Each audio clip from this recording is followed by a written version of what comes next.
Takže já bych vás chtěl přivítat u dalšího videa Vymytač kaváren. Navštívil jsem kavárnu Deja Vu, Café Bar v Lounech na náměstí a za mě úplně špička, hele, obsluha úplně výborná, jo, splní vám přání, jaký chcete.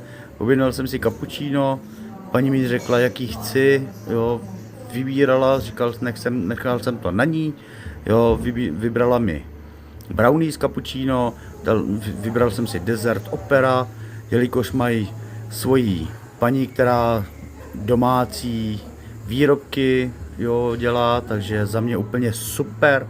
Určitě pokud budete se brouzdat po náměstí, opravdu doporučuju a navštivte, za mě úplně báječný a hlavně obsluha úplně super, splňuje to všechno.